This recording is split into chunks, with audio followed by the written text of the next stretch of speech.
They don't put in extra work. They don't go above and beyond to hone their skills, improve their game. This is a club. This is a get-together. This is a player meet and greet. This is a hangout, and the WNBA is just where they choose to hang out. And the NBA and the owners within the league, they're funding this hangout.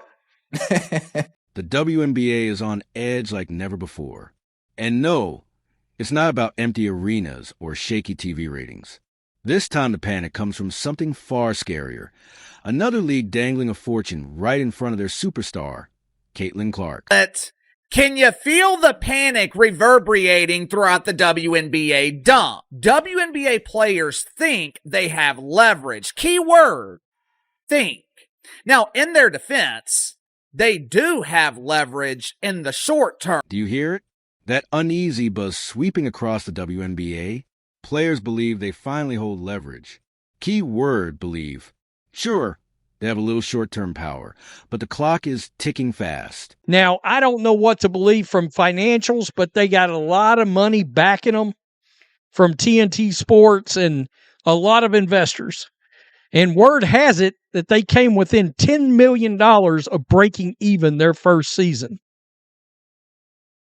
That's damn sight a lot. That's damn sight a lot better than the WNBA's done ever. After years of athletes crying out over poverty paychecks while the league rakes in record attention, the WNBA is facing its biggest nightmare yet.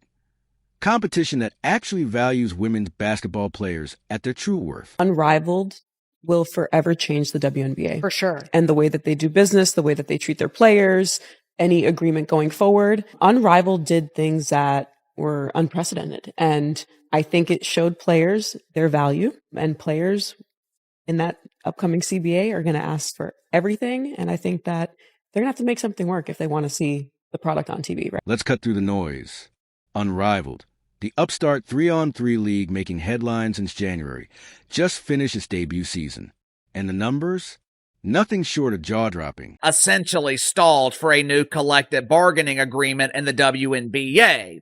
For the first time ever, WNBA players think they have leverage. Keyword, think.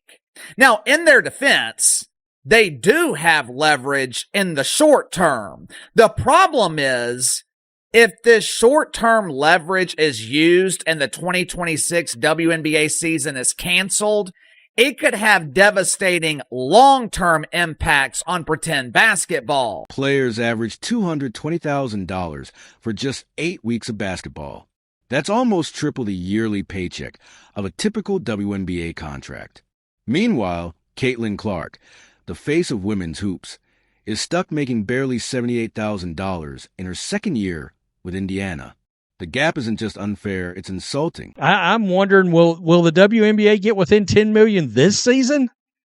I kind of doubt it, considering Caitlin Clark's missed, 13, 14 games or something like that? We saw ticket prices plummeted. We know the ratings have gone down in games that she's not involved with, which has drove the ratings down across the league. So I don't know. And here's where it gets spicy. Unrivaled isn't tossing money around recklessly. They've got a strategy. League President Alex Bazell revealed that salaries will rise even higher in 2026 after smashing every financial forecast in year one. They pulled in $27 million in revenue, nearly breaking even while most startups bleed cash. Now their sights are locked on one prize that could flip the entire landscape, Caitlin Clark. In the All-Star game, wearing "Pay Us What You Owe Us" t-shirts. WNBA players whose salaries are subsidized by the NBA wear t-shirts declaring "Pay us what you owe us." They must have thought this was a great idea. Oh, folks, we're really going to stick it to the owners. We are really going to stick it to the league. We're going to walk out in solidarity with a t-shirt that says "Pay us what you owe us," and then they'll have no choice but to pay us what they owe us. Now, my question is, what exactly? If you're vibing with this breakdown, hit that subscribe. The desperation from WNBA players is written all over the court. At the 2025 All-Star Game in Indianapolis, every athlete rocked black tees reading, "Pay us what you owe us." Over 40 players crammed into a fiery meeting with officials, the biggest turnout ever. They've opted out of the CBA and want $45 million salary caps, with players earning up to $1 million. But here's the kicker. They're demanding it from a league that still lost $40 million in its best year yet. Is that Paige Becker's 10-week commitment to Unrivaled?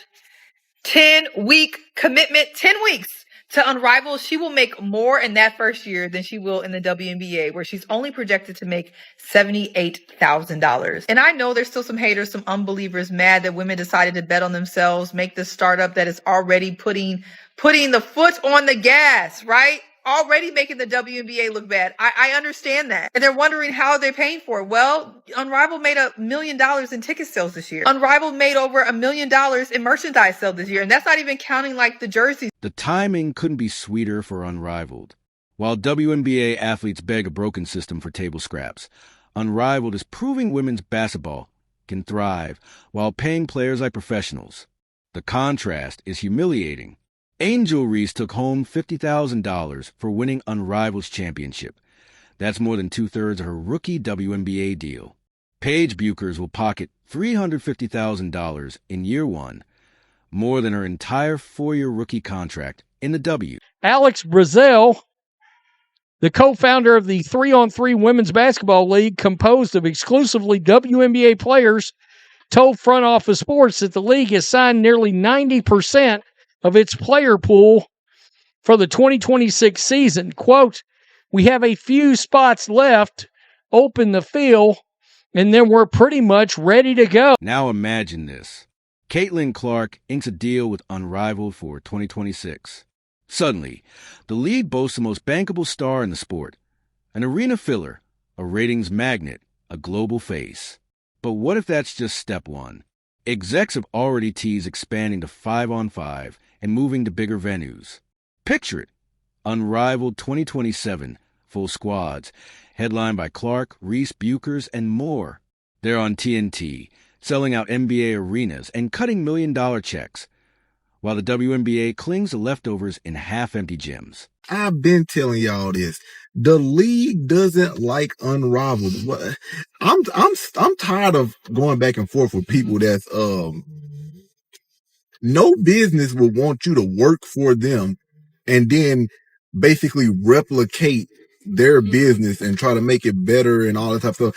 No business does that. So it baffles my mind how a lot of y'all sit back and think, oh, the WNBA loves Unrivaled. No, they don't. And the WNBA's answer? Pure denial. Commissioner Kathy Engelbert keeps preaching transformational growth while recycling the same revenue share plan that's left players broke for 28 years. It's like watching someone spray a raging fire with garden hose while the fire truck idles outside.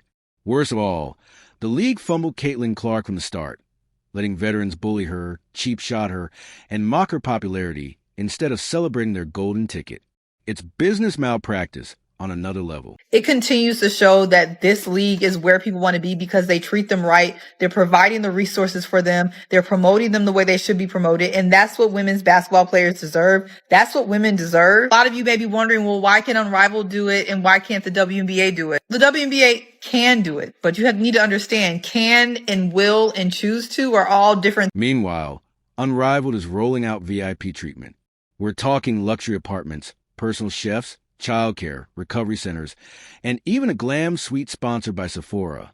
They understand that professionalism means investing in athletes as people. The WNBA's big win was finally granting charter flights after decades of begging.